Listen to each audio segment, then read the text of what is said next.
Welcome to another episode of The Why, man. I ain't gonna lie, I have a very, very, very special guest with me today. This is actually one of my very close and personal friends.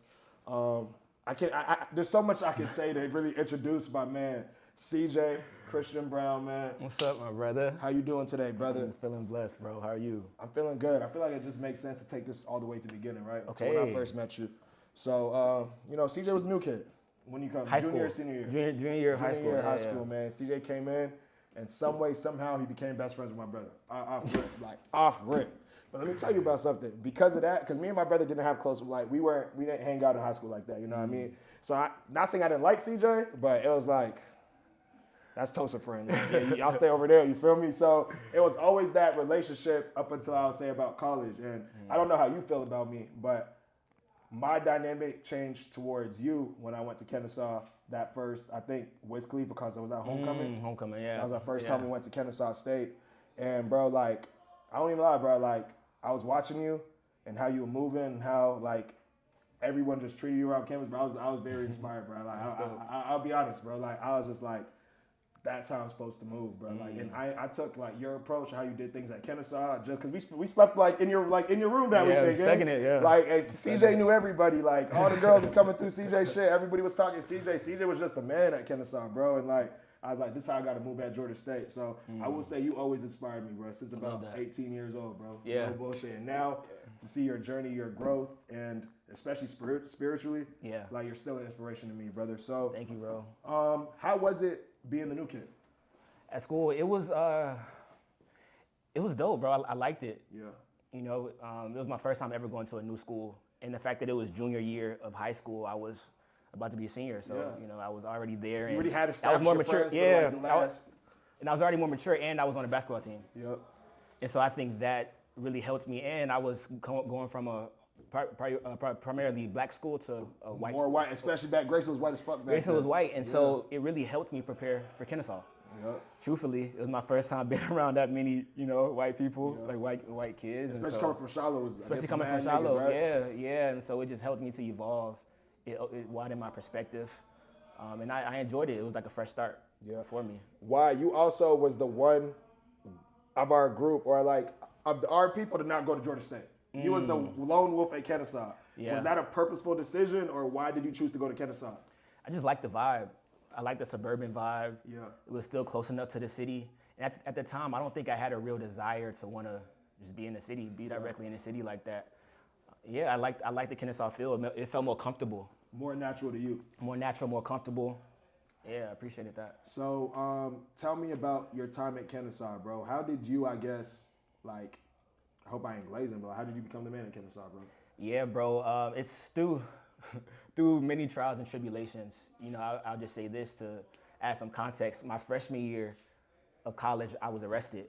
I was at your party, gang. I remember. Okay, you were there. I remember. Okay. Imagine getting arrested on your 19th birthday, gang. 19, and I'm talking big party on campus. And let me say this too, because CJ really took the L for the rest of the party, because it's I don't know if you heard it or you seen it, nigga went back there and flushed all the alcohol. He flushed all the alcohol, and that's why they really locked him up. Yeah. But so let me tell a story. Let me tell because there was no alcohol in the room, bro. Yeah, it was you've crazy. Always been that type of nigga, bro. For real. Yeah, and I love, and it was wild, bro, because it was my party, my birthday, and then I remember like it was yesterday, bro.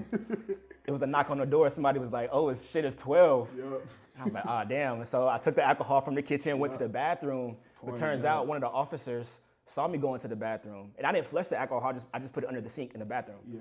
But one of the officers saw me go into the bathroom, and so he's banging on the door. Yeah. He opens the door. He's like, "What'd you just flush?" And I was like, "I ain't flushed nothing." And he said, "Okay, well, I'm going to put you in handcuffs until I figure out what you flushed." So he put me in handcuffs, walked me to the living room, and I'm just in handcuffs. Hella people. Everybody's just watching. Like, what was y'all thinking? I'm just like, I ain't gonna lie. I was like, ain't no way this is going on right now, bro. Because I'm like, and the craziest shit happened to me. This is the funniest part. He let all the girls go. Oh, the officers. He let all the girls. He's like he separated the guys on one side, the girls on the other side. He let all the girls walk out. Literally, I don't know if you remember that. You were probably so distracted. So now it's just a bunch of dark skinned niggas in the room standing right there. Fuck, we're fucked. Then remember the other homeboy, I ain't gonna say his name. He got caught up. Shit. Bro, so two niggas. That night, I remember when I got to jail. It was probably 8 people from the party that ended up being in jail, but. They went in the bathroom, looked under the cabinet, saw the alcohol. Yeah. The officer was like, "Are you 21?" And I said, "No, it's my 19th birthday." Yeah. He said, "Okay, well, I'm going to arrest you for illegal possession of alcohol." Damn. Right? So my freshman year, I got arrested, but then my senior year, I received an award for being the most outstanding student. Wow, I didn't even know that. Nigga, you're so humble. You didn't even brag about that. That's big ups. Look at that 180, bro. Exactly. So when you asked how my college experience was at KSU, it was transformational. Yeah. You know, because I went from that lost, purposeless student to being a man of purpose. Yeah. How was it?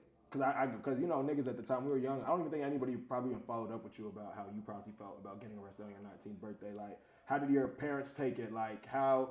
I know your sister drove down. I remember something my like, sister, I remember like niggas on the phone with your sister. Like, it was a lot going on, bro. Like, it was nuts. How was that after that? Like, was the fallout? Was your parents angry? What was the reaction from the peoples? My parents were just glad that I'm okay. Yeah. Because I didn't get arrested for nothing crazy. Yeah. I had a party, there was alcohol. Like, we in college. That's normal. You know, and I think they were just happy that I was okay. But being in jail, it taught me that if I didn't create a purpose for myself, the world would create one for me. You know, and it's like I didn't want to be just another statistic. You know, the percentage of men that are arrested, it's like, I think 1 in 3 black. Everybody gets arrested at least once, bro. 1 in 3 black males in America have been arrested, been in jail. You know what I mean? And it's so crazy because the lady that drove me to the jail was a black lady, and she apologized to me. She was like, "You just happened to be the wrong color on the wrong night." Wow. And I'm like, "Yo, this is 2015. This This is is 2015. This is not This is 10 years 1960. ago.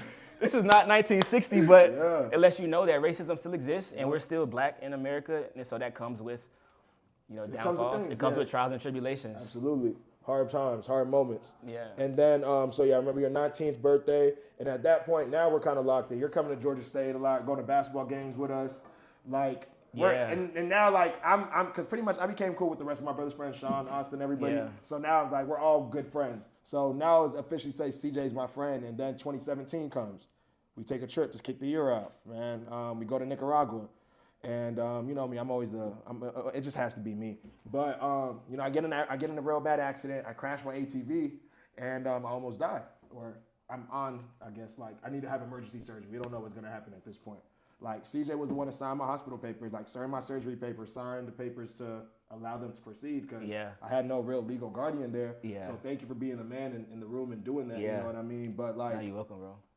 I want to know y'all perspective from that, because I know what I was just sick in my head. I was just like, bro, what the fuck is about to happen to me, bro? Like, I don't know what I was going to, because I remember after CJ signs the paper, they wheel me into a room, and I kid you not, I'm in the middle of like, keep in mind, this is Nicaragua, we're in a third world country, so it's like we're separated by shower curtains. There's cats walking through the hospital. It just looks fucking disgusting. So on this side of the shower curtain is a woman crying. Her dad just died. Like, she's like, I don't even know what she's saying. She's talking in Spanish, but she's crying her eyes out. And I kid you not, on this side of the curtain is a newborn baby crying. So I'm just like, God, I don't know what's gonna happen, but let's go. So they sedate me. What were y'all thinking at that point? Like, what was we going were through with scared. y'all? We were scared. We were scared for you, because like you said, we're in a third world country, Nicaragua. You know, we haven't even heard of Nicaragua before we went. We just chose to go here after Airbnb, because that's how we used to travel. We used to be like, okay, let's find the finest Airbnb. Just to flex up and look cool. Right, literally. Let's find the finest Airbnb. We found one good price in Nicaragua. Fuck it, let's go to Nicaragua. Let's go. But yeah, it was a third world country, and so for one, coming back to the Airbnb and seeing you in pain. Me personally, I didn't think it was that bad until we called the host of the Airbnb. She came. She called her friend that was a doctor. He came, and the doctor was like, "Nah, you need to go to the hospital. You need to go to the hospital." And so we just had the Airbnb lady's car, and she let us use the car. So rest in peace, Justin, man. Our boy Justin, rest in peace, only Justin. person that spoke Spanish with us, bro. He's driving, no MapQuest, no Google Maps, asking people in Spanish, how do I get here? How do I get there? Drove us like an hour and a half, bro. I kid you not, I'm in pain. Every fucking bump on the road, I'm laying back there, bro. But he did it. Rest in peace to Justin, man. He passed away yesterday, two years ago. Man, it's actually like a perfect, crazy time when we're really talking about telling this story. Yeah. But like, I survived, of course. Thank you, God. And I just want to say thank you if I never ever really did. I love you, bro. I love you too, bro. And it was really like another big moment was that party we had New Year's, because it was just like, bro, like I might have not been here. The year after. After like the 2018, that New Year's party, it was one of the greatest celebrations of my life, bro. That's like amazing. I always remember at y'all Airbnb, Atlantic Station, that was a vibe. But like, I guess at that point, now we're about to graduate. You know, everyone's about to graduate, or you're about to graduate in a year. Everyone is heading towards the end of the college. When did, I guess, you figure out, I kind of want to travel. I kind of want to see the world, you know, because I don't want to take advantage. Yeah, stay there. When did you figure out you wanted to see more than just America? Yeah, so a couple months before we went to Nicaragua, it was my first time traveling abroad, and we went to Paris. Yes, y'all did. And so that Paris trip changed my life. I stepped off the plane, and we drove from the airport to Paris, and then once I got in the city, it felt like a different world, but it felt right. And so then 2017, we traveled, and I ended up getting a job at Delta, a summer job, but I was able to have the benefits all year long so I could travel. So that year, 2017, I probably went to about 14 or 15 countries. Wow, your Instagram name was International Season. Nigga, like when I say this, my nigga, bro. I know, bro. I was going by International Seas at the time because I loved traveling, and I had the access and the opportunity through Delta. You took advantage of it. I took advantage of it, and so just through traveling, I fell in love with it. I fell in love with learning about new places. Every place that I went, I was learning more about myself. You know what I mean? And just through those experiences, I fell in love with it. What do you feel like people get overseas that they don't get here in America? I think just different perspective. I think a different perspective, being able to learn new cultures. It's a learning experience. Yeah. Everywhere you go, you're learning something new. Absolutely. Just because you're in an uncomfortable situation, right? And so, I would say just being able to learn, is the biggest benefit to traveling. And there's this quote that says, when you travel, you learn more about yourself than you do the place that you're going to. That's real. And I think that's super true. Because I'm sure you learned a lot, even though it was tragic, that trip to Nicaragua, I'm sure you learned a lot about yourself as well, right? Absolutely, man. Yeah. Nah, you are so right. I guess, let's talk about Blemish. Was that around the time you started Blemish too, or at least the seeds of Blemish started coming in? Not even, bro. Not even. So. And can you please tell people what Blemish is exactly? Yeah. So I'll kind of tell the story of how Blemish came about. So I traveled for that whole year of 2017, and in December 2017 I went to Senegal. Haji went to Senegal with Haji, my first time going to Africa, and that really changed my life, bro, because it was there when I realized that you don't need all these material things to be happy. Wow. I saw people just like living in messed up conditions, to say the least, bro, but they were happy. Yeah. And so I was like, dang, if they can live like this, then why is anybody? Why do we have so much and we're still unhappy? We still hate life. Like, what's going on? So that made me realize, bro, that everybody struggled, but it's about finding happiness in your struggle. And so I literally heard God speak to me in terms of what my purpose is. And it was in Africa where I received this purpose statement, which is to help people find happiness in their struggle through my writing and speaking. Because I've been writing, since you was a big since I was always writing. Right? Yeah, I was always writing, and so that was 2017, and then 2018 came. I went back to school in January. I changed my major to entrepreneurship, and literally my first day in class, there was this guy who owned a tech company. He came in there. He was like a guest speaker, but he was popping his shit. He was like, "Yeah, I'm a millionaire. This is my wife right here, my son here. We just came from getting a massage." Shit, yeah. I'm like, "Damn, you popping, gang?" Okay, so then after that, after he gave the speech, I went up to him and I was like, "Yo, I need a mentor. Can you be my mentor?" And he said, "Yeah." And so from there, I started going to his office every week. Really? Was he a Kennesaw faculty or like he? Nah, he was just cool with the professor. Got you. So you went out of your way. You were leaving campus and to link this dude and everything like that. Yeah, I was going to his office in Kennesaw, and then through that experience, I learned more about how to be a business owner, and I learned the importance of creating a business around something that you're passionate about. So after meeting him, I started my publishing company. I started writing books for myself and for other people. And then once I graduated, the end of 2019, the graduation party was lit as fuck too. I remember it. It just popped into my mind. Yeah, at the house, December. And God is so good because, I learned that I have these gifts of bringing people together for a shared reason. But my early 20s, I was using it for pleasure, parties. Fun. Right? I ain't gonna say that. Yep. Meet people and network. Meet people and network. For pleasure. No, that's funny, but yeah. So I realized I had that gift, and then so I graduated. I had to figure out, am I gonna just be an entrepreneur? Or am I gonna get a job? Yeah. And then I ended up getting a job. This same mentor offered me a job at this company to take over his marketing team. Wow. Yeah. So I started working in tech. That wasn't even my dream, but started working in tech, bro, and that opened my eyes. I realized that there's so much opportunity to innovate, to invent new things with technology. And so I did that for a couple years, and during COVID time, also the time of George Floyd, I just felt really heavy emotionally because we're seeing this black man get killed on TV. And it's the whole nation is feeling it, but I'm the only black man at this company. Wow. So I'm going to work every day hurt, and everybody just laughing. It doesn't affect, niggas is probably making side little jokes and little like shit. Nothing happened. I'm like, how are y'all moving like this? And so I sought out a therapist. I started going to therapy because of that. That was the first time you did therapy? My first time doing therapy, because I'm like, I need to figure out how I can articulate my emotions properly in a way that's constructive, in a way that adds value without me just lashing out. Do you feel all black men should do therapy? Yes, for sure.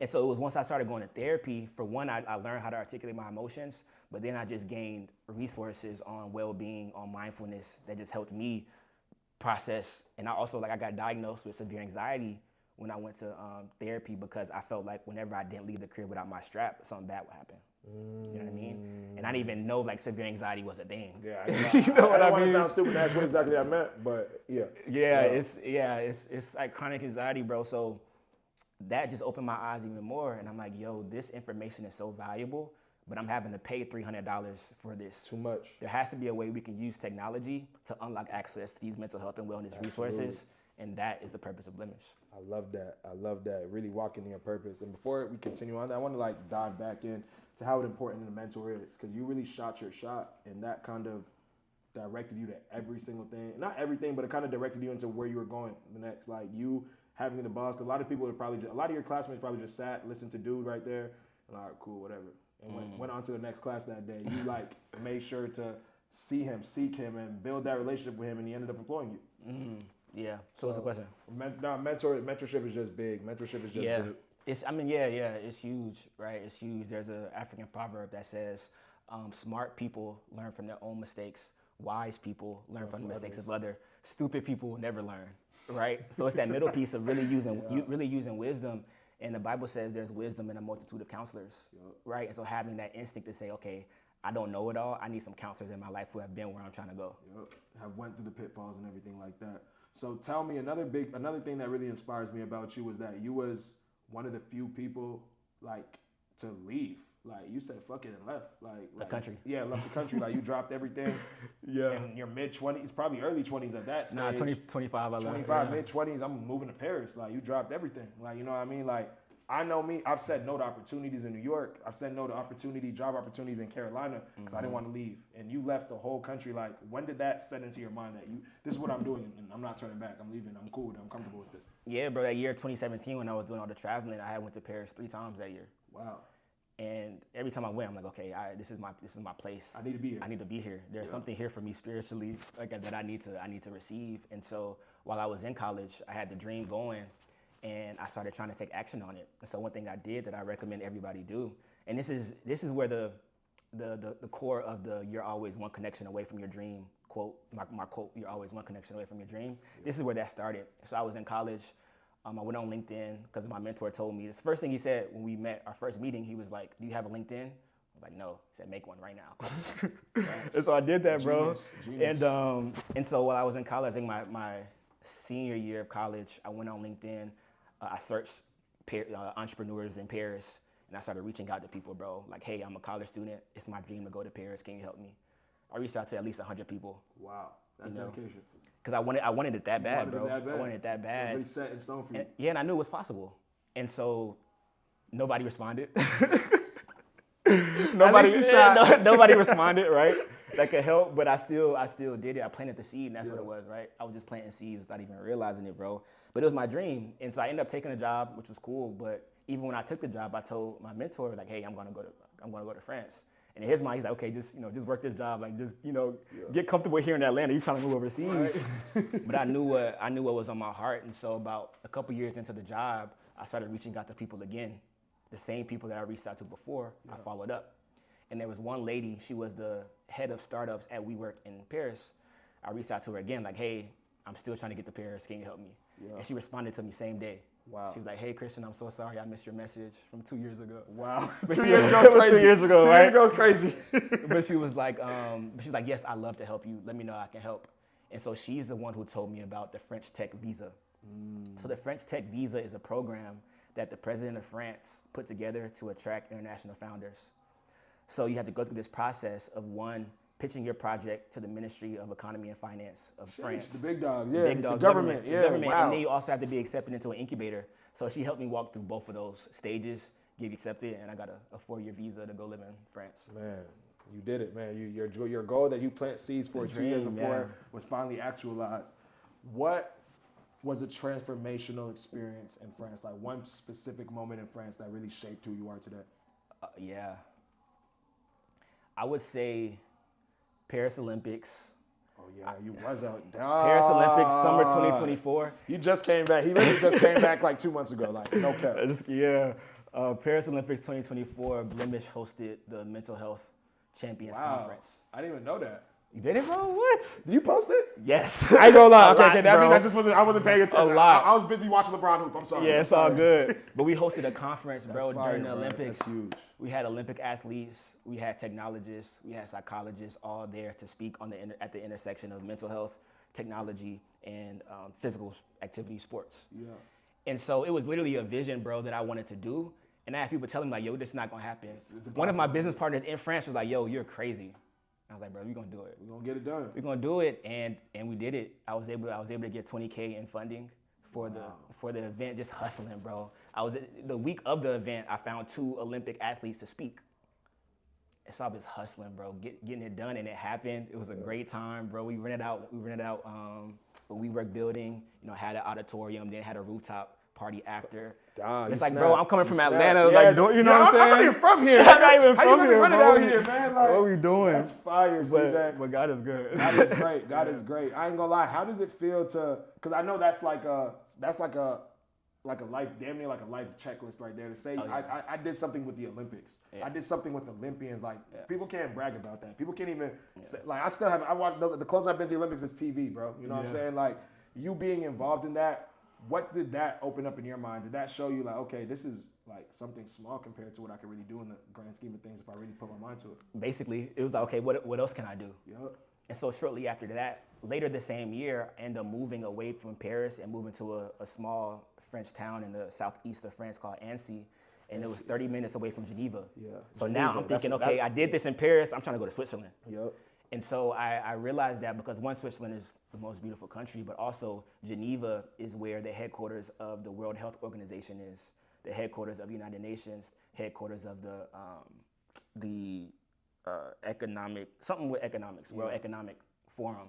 Okay. And so that is where hundreds of countries come together to create policies. And so with Blemish, we're trying to impact people at the highest level. Yeah. And when it comes to something like mental health, healthcare, the highest level is government. Yeah. So I was like, okay, how can I just be involved? How can I How network can I get here? into that group? Yeah, and so I think the success from the Olympics gave me the motivation to believe that I can go and do something in Switzerland. Fire. One thing I remember, like, you was taking mad cold plunges, bro. Like, you was diving in this big ass, and it looked fire. The water was beautiful. That's why it always caught my attention. But, like, that was about the time, you can tell me if I'm wrong, maybe I just caught on to it then. But it was like you'd come back every couple months, we'd see you, we'd hang out with you for a day or two, come see my brother. And that's when I started, I'm like, yo, this nigga CJ is different. Like, what's up with this man? This is a different dude I met, like, before he went. So was that the time, like, you started, I guess, tapping into your spiritual more, like, I guess maybe going back to God, or how was that? Yeah. Because you look like a completely, and I knew it wasn't just the cold plunges. Like, it couldn't just I be look that. different. You Yeah. look different. It was just a That's different crazy. you, bro. I love how that works, bro. Because, I mean, our physical is just a mirror of our inner world, right? Yeah. I mean, our outer world is a mirror of our inner world. Yeah. And so in Paris, it was dope, but I was also getting off track. I was getting so distracted because... Just too much out there. And it felt like I was the new kid. I mean, I was the new kid. Absolutely. So the same way you're I black felt, too, so and I'm black. like, yeah. So the same way that I felt going to Grayson, transferring to Grayson, being a new kid, having motion, I'm doing this in a whole different country. Yeah. In Paris, which is the most visited tour destination in the world. Of course. You know what I'm saying? And so it was cool. I enjoyed it, but I was getting so distracted, and I felt like I wasn't fully living in my purpose, and I felt God calling me to solitude. Yeah. And so I had been to Annecy before. Annecy is the place that has the cleanest lake in all of Europe. So it's so beautiful, and it's close to Switzerland. So the Swiss Alps are also, you can see them from from the that city. background, bro. Yeah, Man, and so the Lord was they got calling a me, view. bro. The Lord was calling me to go to Annecy, and it worked out in the craziest way. I ended up going for a weekend trip, stayed at the Airbnb, and the Airbnb host, he was renting bikes. So I was like, yeah, I want to take a bike. So I rented a bike from him. We're chopping it up. I'm like, yo, I'm from Atlanta. He's like, no way. My sister-in-law lives in Alpharetta. Yeah.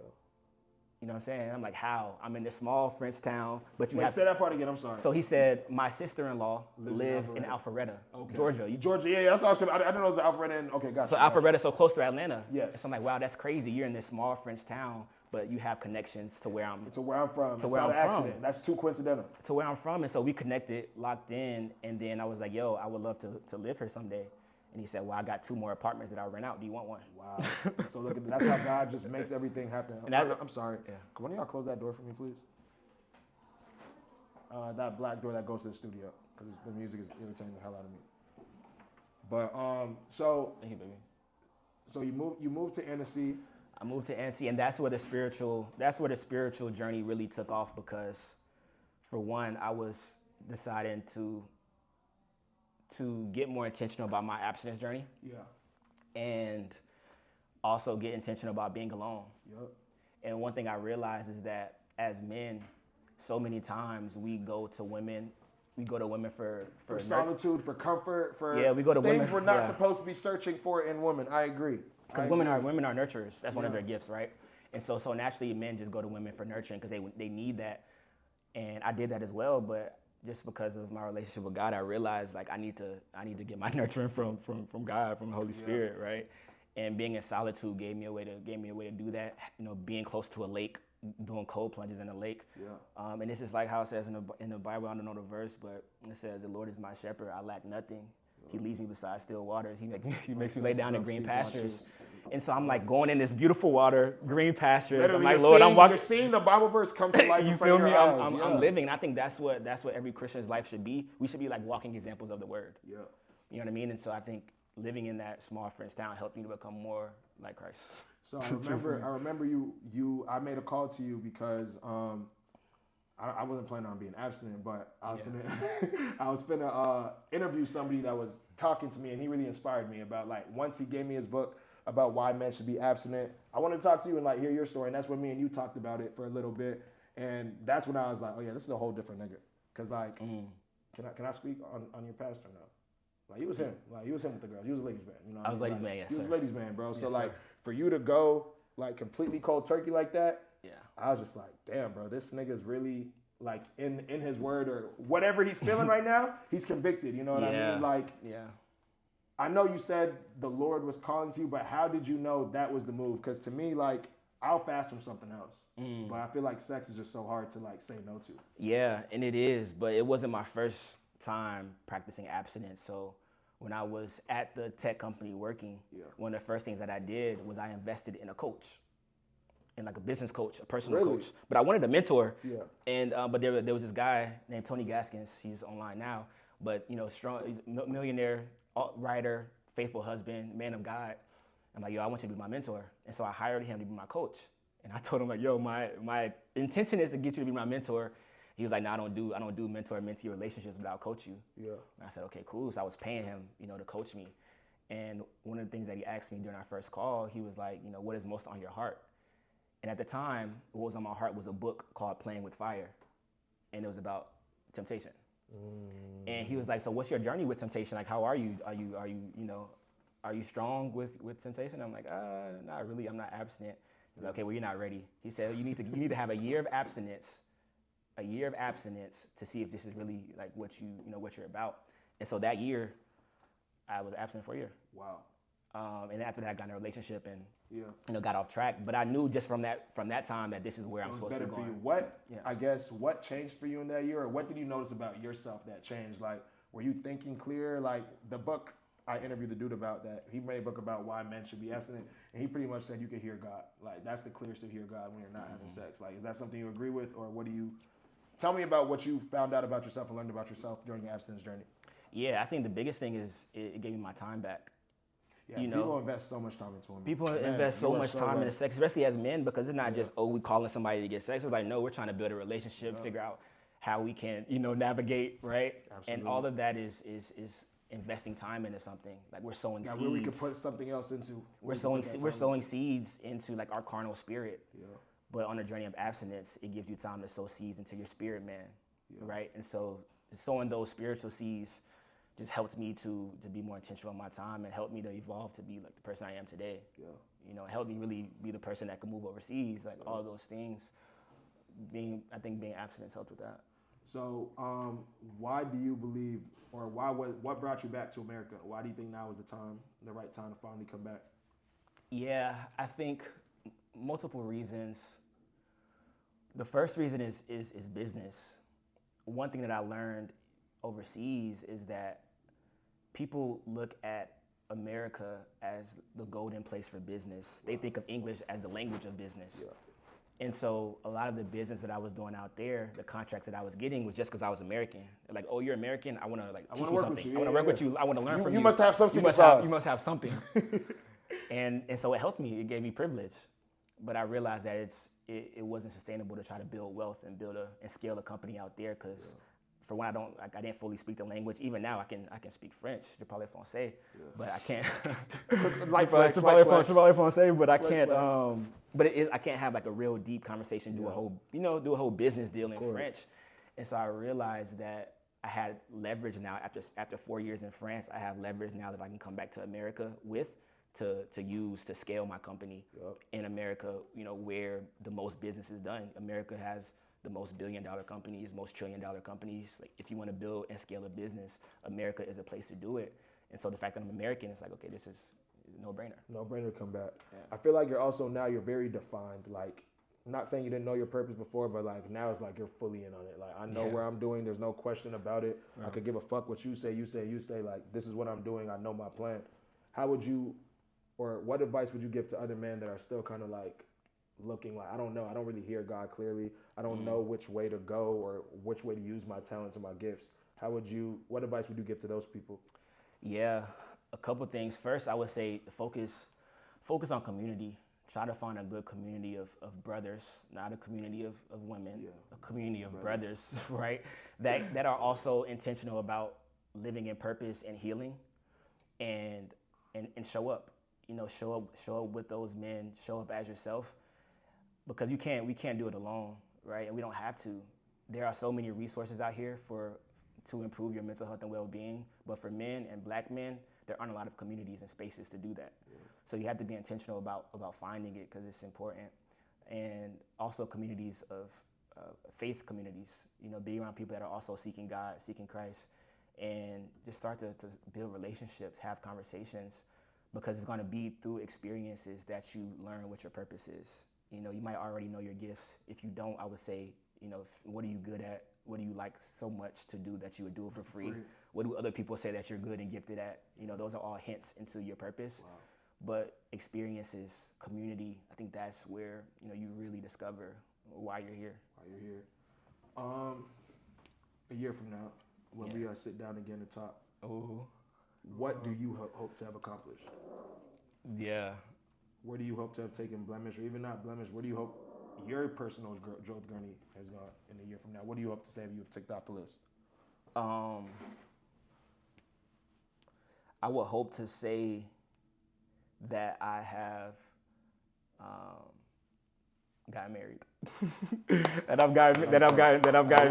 I love that. I ain't gonna lie. I love that. That I've gotten married. You know, the word says, "He who finds a wife finds a good thing and receives favor from the Lord."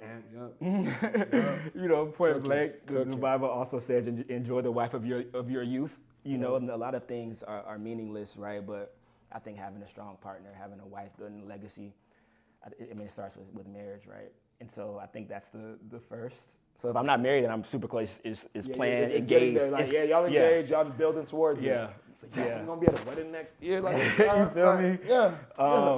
And then with the business, I would say that with the business, we really solidified ourselves as a global leader in mental health and wellness technology. Fire, CJ, man. So you're an entrepreneur. Yes, you're a world traveler. You're a former hooper, international CJ. You're someone I look up to. You're the best friend of my brother. Yeah. But why are you? Yeah, I would say I am me because, for one, I'm intentional, and I work hard to understand why God put me here. And so I'm a man of purpose, you know, a fly man of God, as one of my brothers Fitz would say. But that's what makes me me. I'm intentional about being a man of purpose. Man, I just want to say, CJ, thank you so much. This was brother. definitely my favorite interview of the day, Let's bro. go. Thank you so Yes, much for sir. sitting with me, man. And Already, like I bro. said, if Thank I haven't you. told you, like, you really are an inspiration to me. Like Yeah, love you, bro. as in a man, and even you just saying that right there, I want to be married one day too. I want to be married sooner than later. You know what I mean? Like you always are just someone I've always just looked up to. You know what I mean? That's So real, if I bro. never told you that, I'm gonna say that on camera because I truly mean that, bro. I appreciate So it, thank you for sitting with me, bro. Yes, sir. It's Watt Toby, Hello. CJ, and we rolling. Hello. Yes, sir. Oh my God.